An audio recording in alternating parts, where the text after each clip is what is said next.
Sports,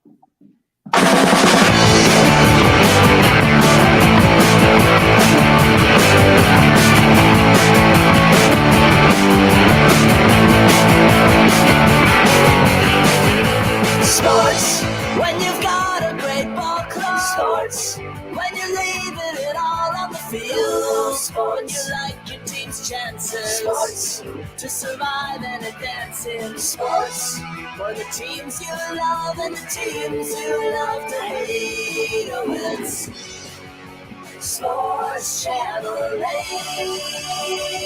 Yeah. Sports Channel 8. Hey! Hey! Hey!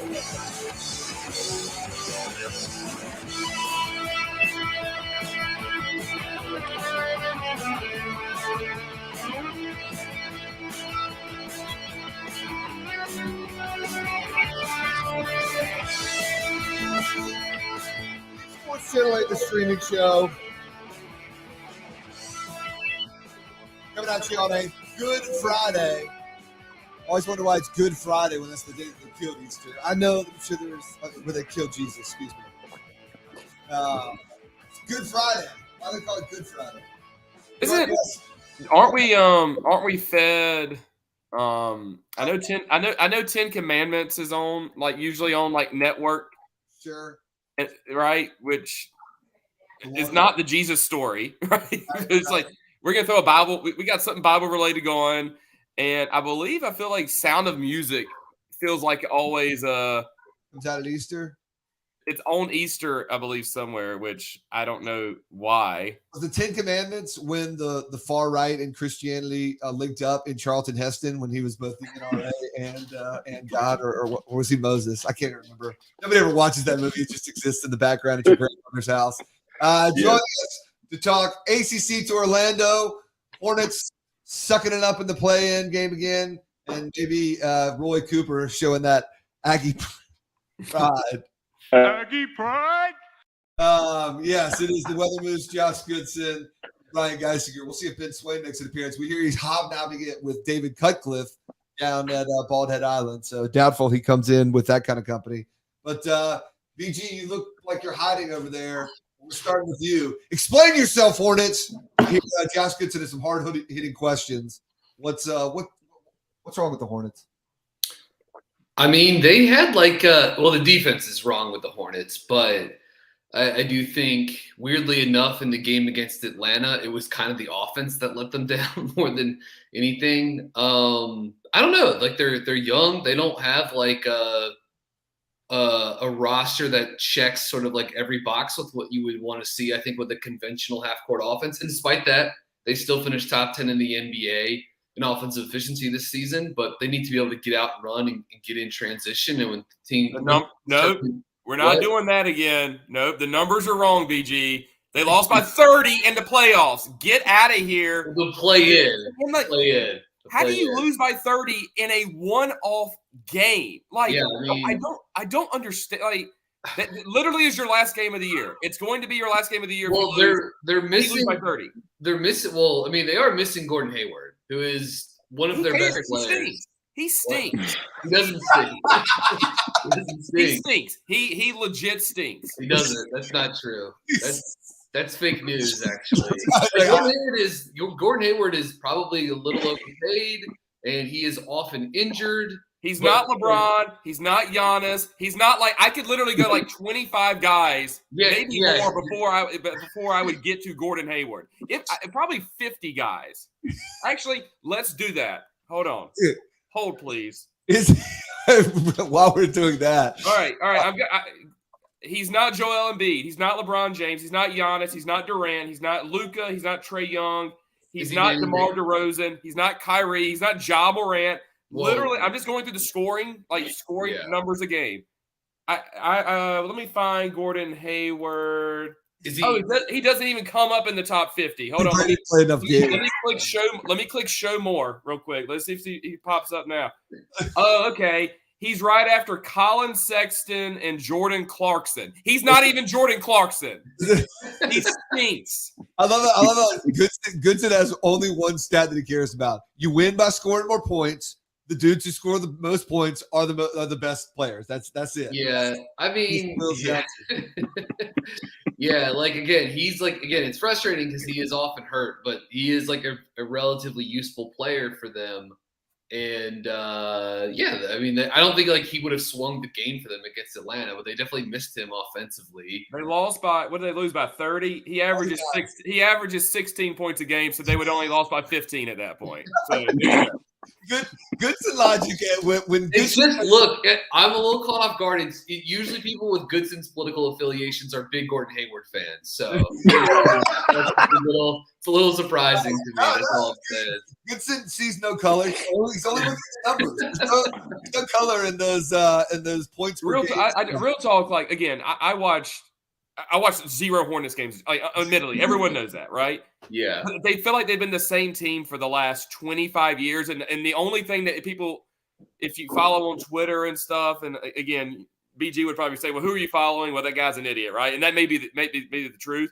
But it's, but they are young. Oh, they got a nucleus. Oh, they got all this cap space. Oh, well, like, use all these things that you got and win some damn games and stop being in this, like, middle of nothingness for like 25 years. They are becoming irrelevant.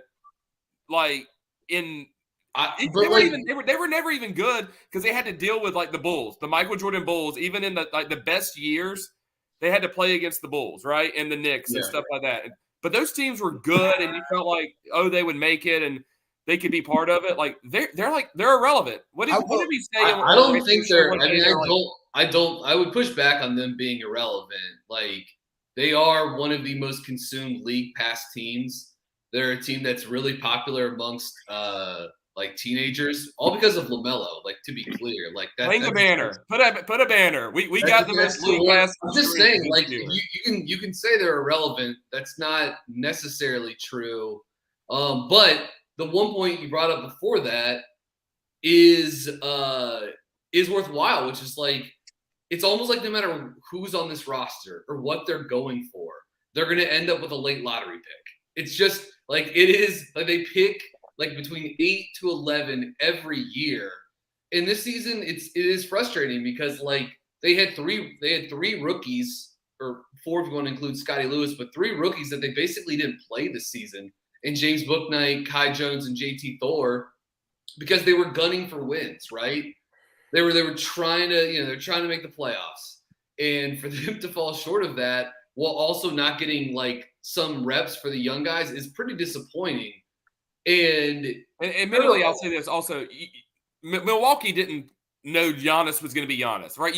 Anybody in the draft in any situation, you don't expect Memphis did not expect Ja Morant to be this Ja Morant, right? You expect not this like, way. And so I understand like there's some randomness to it. There's luck involved in like, did you get Giannis, right? Oh, Giannis ended up being the best player in the world, arguably. Like, I mean, the Hornets have not had a lot of luck in terms of the draft, except for when they moved up in the lottery in 2020 and got up to pick 3, and then Golden State took James Wiseman, and then LaMelo fell to them at pick 3.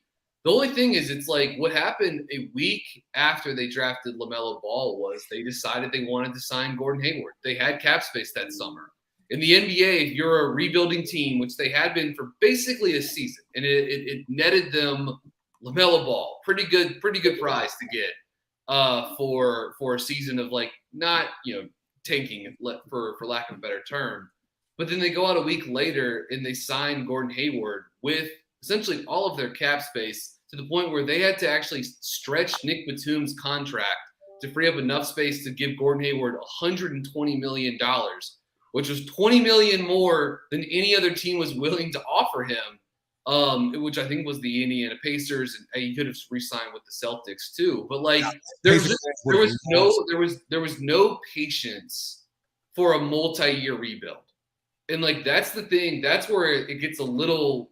That's to me where it gets like a little frustrating and a little concerning, because the thought should be once you have LaMelo, you're gonna get better. but not right away. And so you've got this window while he's still on a rookie contract where you can go out, be kind of bad again for the season, go out, get a top 5 pick. This was a stacked rookie class in the NBA. Evan Mobley, Scotty Barnes, Cade Cunningham, Jalen Green, Franz Wagner, all of these guys would have been awesome like to have had on Charlotte's roster. And they basically took themselves out of the sweepstakes for all of those players because they wanted to get to the play-in tournament or make the playoffs a year ago. But like, it is worth mentioning the Eastern Conference got better around them this year. Like, dude, they won 43 games this season. They won 52% of their games. They had a top 10 offense in the league, and they got them the reward for that was a 10th place finish and then a one-off play-in game on the road against the number 2 offense in the league and Trae Young, who's one of the best guards in the world. So like the conference itself got better around them, but ultimately like they hitched their wagon to Hayward as like a means towards getting them to being a competent franchise. And when he's been healthy, he's been good, but he's often not healthy. And yeah, now here they are, like maybe trying $38,000 a point from Gordon Hayward. All right, I'll say this to Goodson's point, whether or not they're relevant or not. An interesting, like Charlotte used to be good at being relevant when they sucked back in the 90s too. They were like weirdly popular. Their gear was cool to wear. Johnson and Zoe were cool. Even like the crowds didn't even care that they sucked the first like 5 years. They sold out every game, right? But if you now add up, and for a while it was still, they were a young franchise, so you don't really count them as like, oh, the worst franchises of all time because they're like too young. They aren't old enough to be like the worst. But like we're now we're getting close to 40 years of Charlotte Hornets, 30 years. I guess 30 plus years of Charlotte Hornets. No NBA finals. Have they When's been the last time they won a playoff series? Have they been to an Eastern Conference finals? 2002 is last time. Very few. Like, I don't know if they have 10 playoff series wins in their franchise. And now I'm counting the Bobcats as the whole. I'm counting professional basketball in Charlotte. That's the easiest way to look at it. And like, when you start getting to this number of years and being this lack of competitive in a playoff sense, like, you got to be stacking them as like pretty bad as a franchise, to Goodson's point. But I do also agree, everyone who's watching the league right now is just waiting for the right. Yeah. And again, I'm coming at it strictly from merit based like observation. Like the question is 20 years you haven't won a series. Yeah, it's bad. I mean, it's one of the biggest droughts. One of the biggest droughts for a playoff series win in all like North American major sports. It is. They haven't even been to the playoffs since 2016. Like, but I do think 6 years ago, LaMelo feels like you're holding that Keno ticket that could be Giannis-esque. Like you might win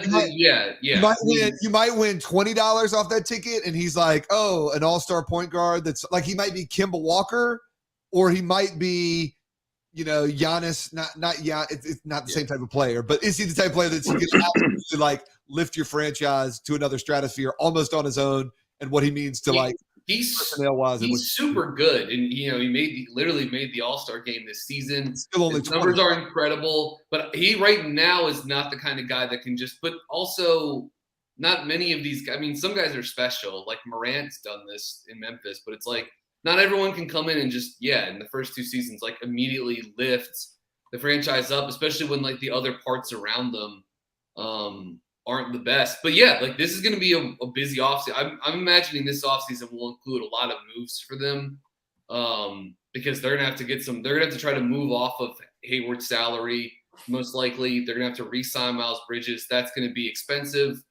They probably need to find their way to getting a center, but it's worth noting, like they could very well snap into 2 first-round picks this season. Like if the Pelicans win tonight, they beat the Clippers tonight, they get the Pelicans first-round pick.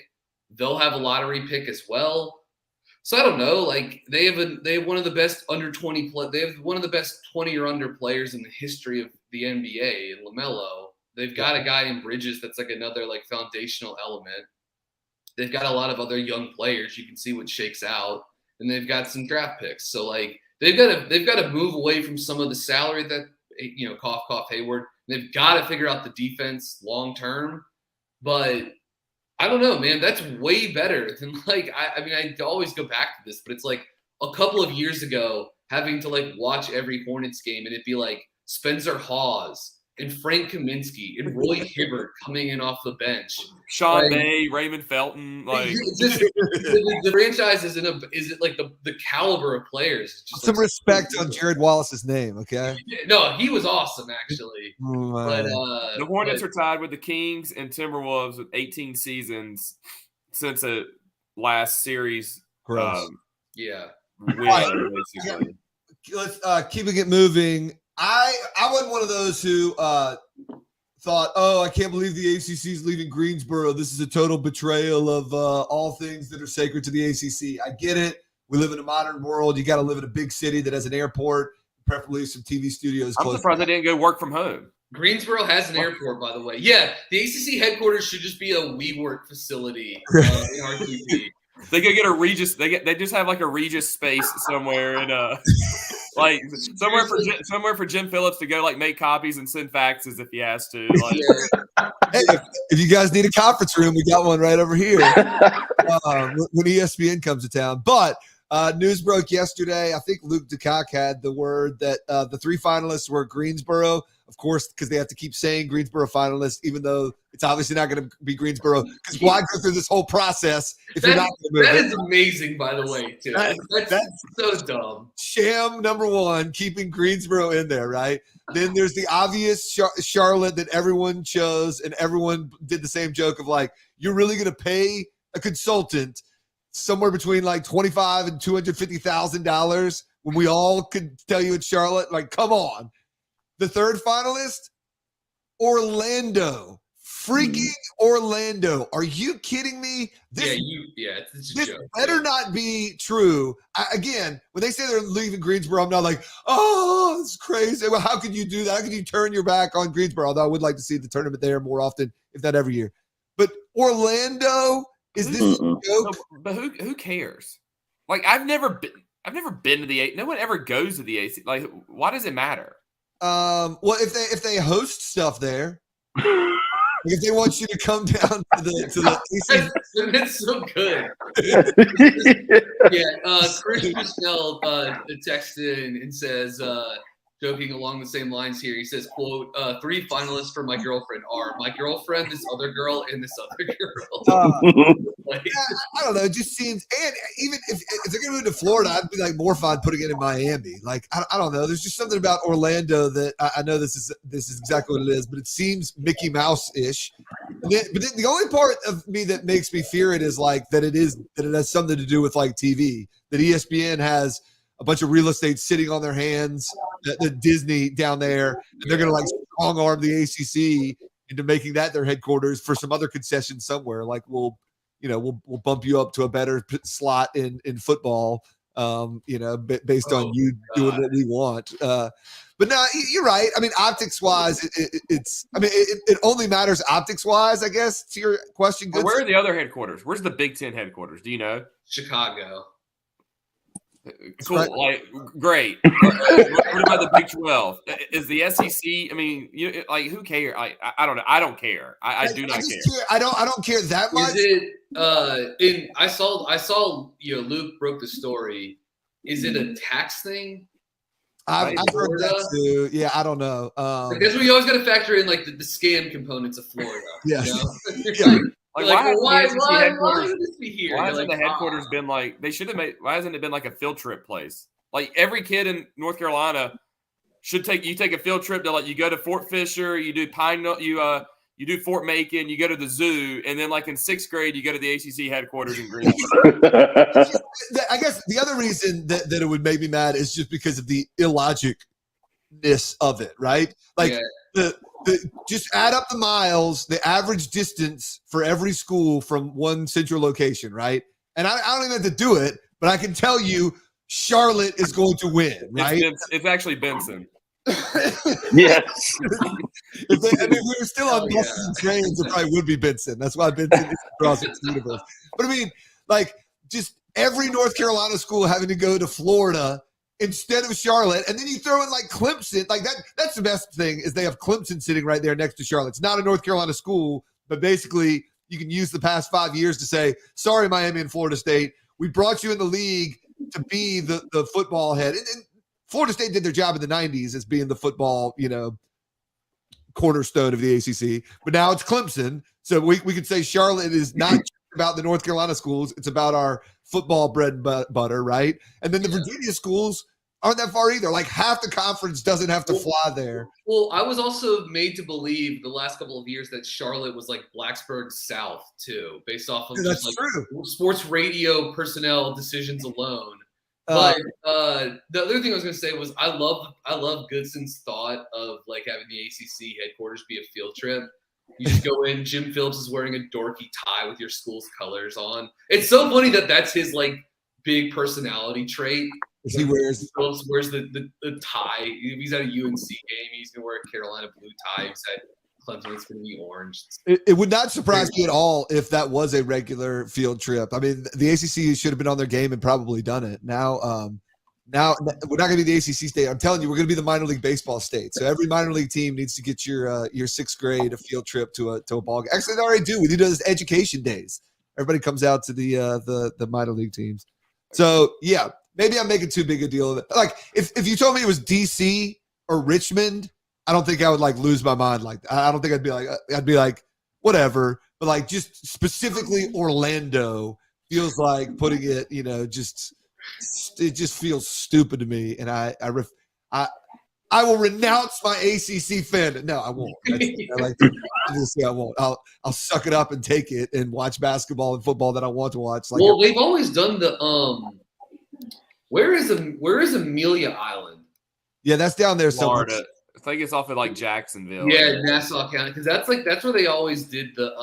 But that's just to give them a free cool trip. That's where Abby LeBar summers, I believe, in Amelia Island too. I bet it's a cool place. But that was always like, don't they do like annual meetings from there too? Yeah. That was everyone would always try and get the tan Roy pictures, Roy sunscreen. Keep it ACC perm. I want to ask. I have a Baycott and UNC just kind of question. Like 40-0, baby. Are we to the point now where it's like this happens? Baycott's back, baby. Crowd's going wild. Woo!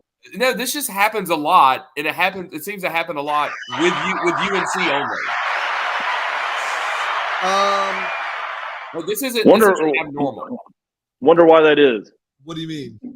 I mean, just good players, guys that rarely do their guy. And if we want to do it, if this is a conversation of Baycott was not a first round draft pick type prospect, and so he's going to come back, it feels like they never have guys who still take the plunge. I'll put it like that. All right, I think I had this argument with Matt Jones at the 2017, Elite Eight or whatever, and he was like, and Swain uses it to like make fun of North Carolina, and that's fine as being like lower tier, totally fine. But like Matt Jones was like, UNC is doing it wrong. UNC is falling behind the curve, and they should absolutely be trying to get 4 dudes who are going to get drafted every year, and they're sucking because of it. And maybe his point is sort of to Swain's is like, if they want to maintain we are the biggest college basketball program in the country and keep up in that competitive race with Kentucky and Duke, that isn't just about getting number 1 picks, but it partly is. It's television, exposure, it's like name brand, all that stuff, social media, all that stuff, right? So yeah, if UNC wants to be in that category, then they would.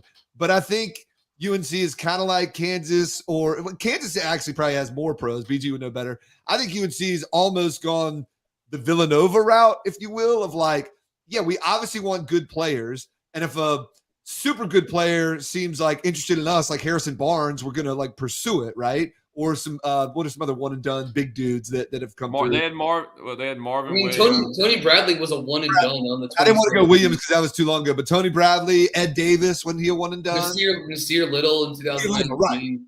They're not taking those guys, but like Cole Anthony 2 years ago, like yeah, a guard, but Cole Anthony was one almost. It felt like that chose them. Like it seemed like his dad was like, you need to go to this place.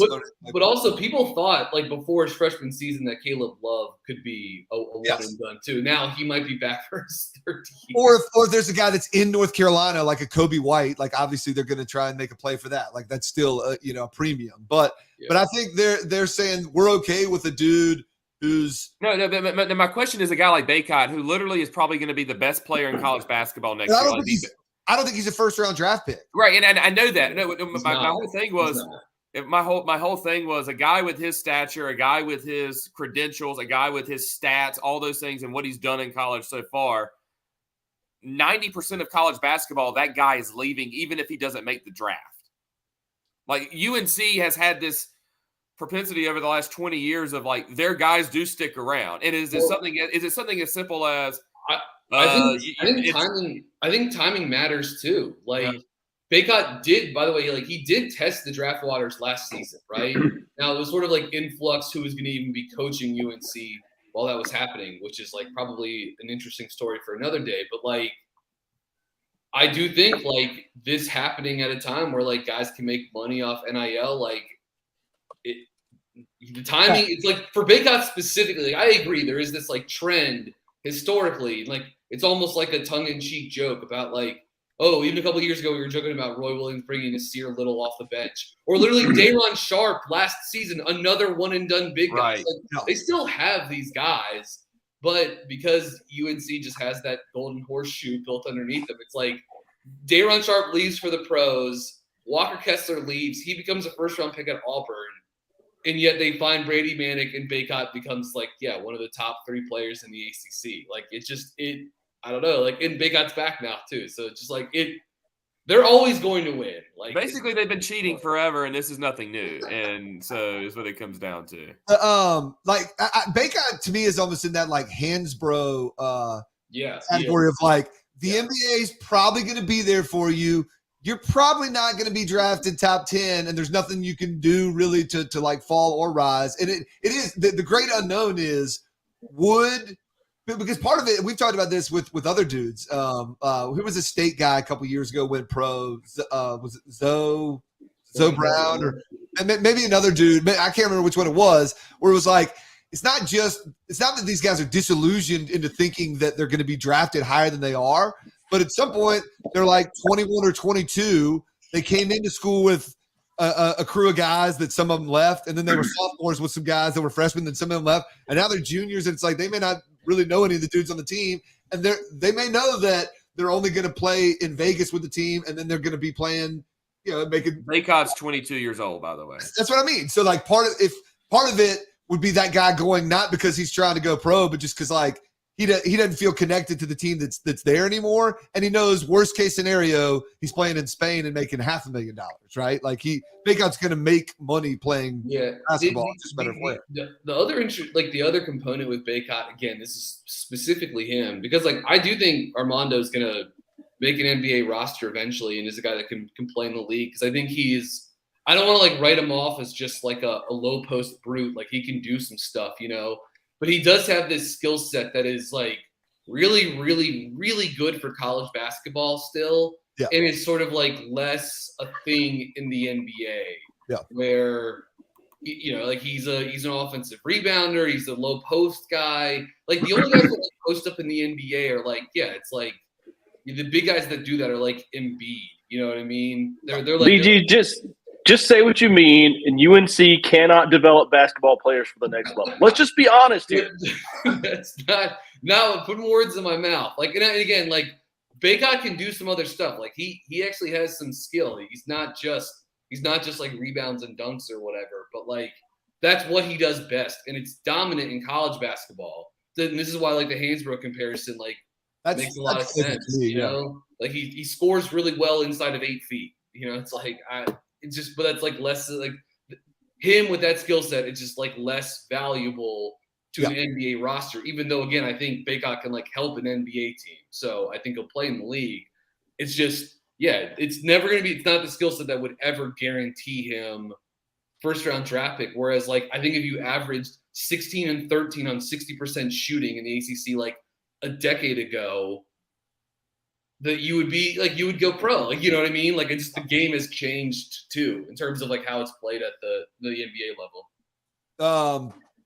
I want to see Coach K and Baycott go at it for another 3 games this season. I want them to do that. I mean, K's coming back to go.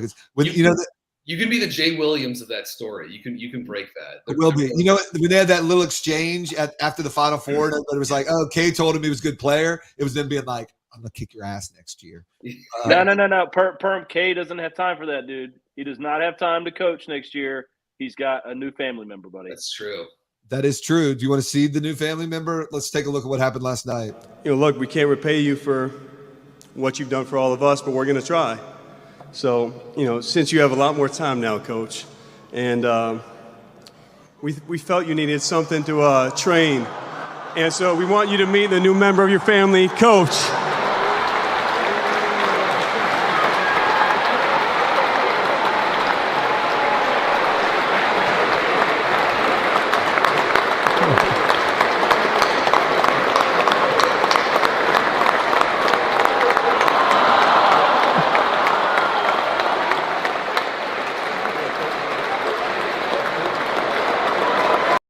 I mean, the dog actually not peeing with all the noise and all the stuff going on was the biggest upset in that.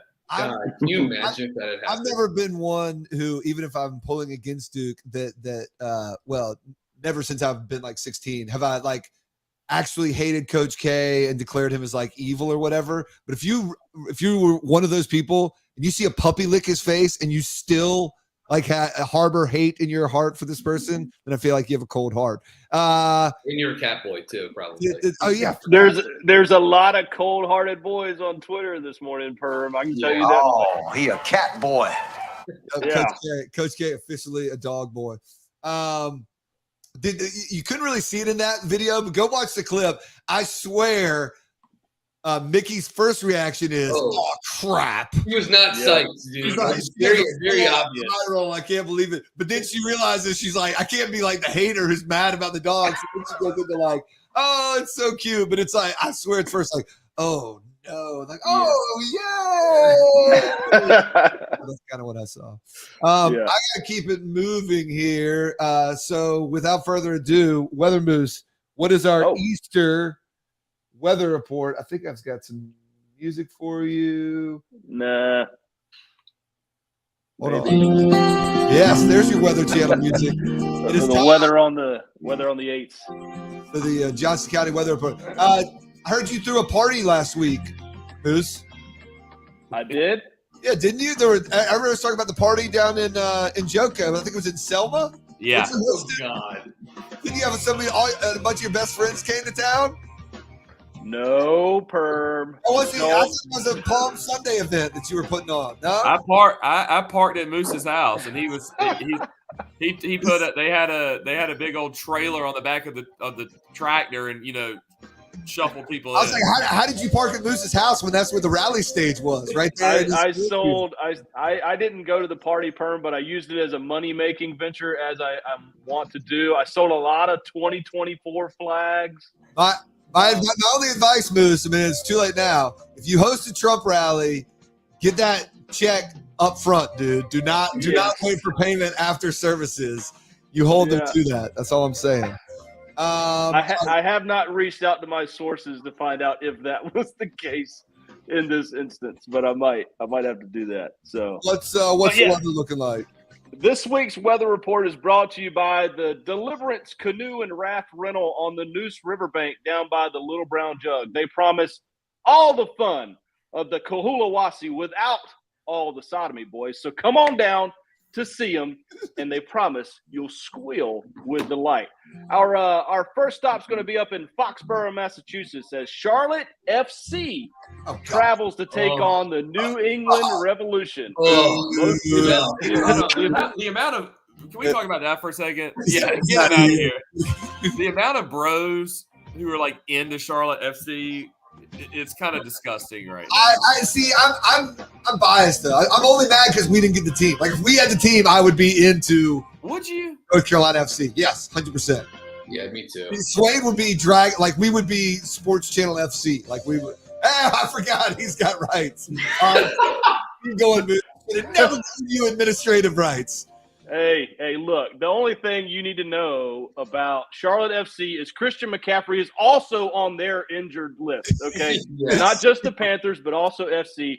There's an 80% chance of rain in Foxborough tomorrow, just like Charlotte FC would match 80% of the Panthers' win total last year if they managed to win this one with 4 wins on the year. That's right. So the next stop, I'll get away from them, going to be in Denver, Colorado, as the Hurricanes head west to take on the Avalanche tomorrow night in the Battle of Natural Disasters. Mostly sunny skies with a high near 66, calm winds increasing through the evening. 20% chance of rain in this one, boys. 20 is also the number of fake penalties the Canes will take in this one because, as we know, they screw Rod. They screw Rod. Do you think any of the Canes will blaze in Colorado where it's legal? I think there's a 42.0% chance that happens. That happens. Yeah. I will say I'm not going to sell out the place or the cane, but I was at a restaurant last night, small restaurant, cool, new, hip place, and the waiter was talking about the Canes come in there. They're all really cool, but he said Ajos. He's like he's super awkward. Like he's like he's nice, and no, I'm not bad. He's like he's just like an awkward dude. Yeah, I don't know. So anyway, that was one report from one wait staff at one restaurant. What else you got? Last up is going to be out in Bristol, Tennessee, boys, as NASCAR runs the Food City Dirt Race on Sunday night. Right. Yes. It's probably going to be terrible. But you can't tell a Joko boy there's going to be a dirt track race and not expect him to throw on my cutoff jean shorts, my sleeveless Raise Hell, Praise Dale t-shirt, and fill my cooler with natural light. Number one fan of the number 3 man. Give him hell, Dale. That's it. Raise hell, praise Dale. Number 1 fan of the number 3 man. Give him hell, Dale. Yeah, absolutely. You guys were raised on NASCAR. You really were. You can't fake that. We need to go to the the Wake County Speedway sometime, or even better, the Cape Carteret Speedway. We need to go to You need to come out to, and this is what I'm going to get to. There's going to be a 50% chance of rain in this one on Sunday night. It's going to be kind of dicey on the dirt track. But there's a 0% chance, boys, that this lives up to any of the glory of County Line Raceway in Elm City, just outside Wilson, dirt track oval. That's a nasty time. If you want to go have some fun, country dirt track racing, there it is. And I'll take you out there. I thought you were going to bring up Southern National over in Lucama. That's not dirt track anymore. Oh.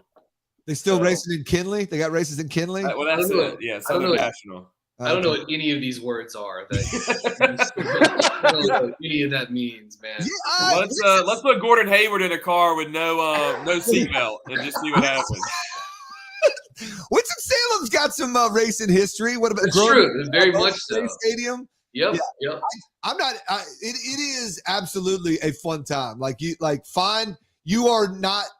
If you were listening to, well, I guess we're streaming. You could be anywhere. If you were in North Carolina, you were probably within 60 miles of a track that has a race on a weekend. You should check it out sometime. All right, I got to get out of here. You guys got anything else? What are you doing today, Perm? Are you hosting again? Yeah, I'm on the Adam Gold Show, and I just want to let everybody know about my Aggie Pride. Aggie Pride. What? But I got to roll. Any last thoughts? No. Hey, just real quick, shout out to the SB Workers United. Filed with the NLRB and for a Starbucks workers union. Did I hear somebody at a Raleigh Starbucks got fired for trying? I don't know what those words mean, BG. Yeah, but there is a rally going on at the Sherman Oaks location here this morning, right now as we speak. So salute to those people out there trying to protest for a living wage. So shout out to BG talking labor relations is I'm hosting a one net, one gross, four man, 4 team tourney at Pine Hollow at 12:30. Excited about that. Deuce, what you got?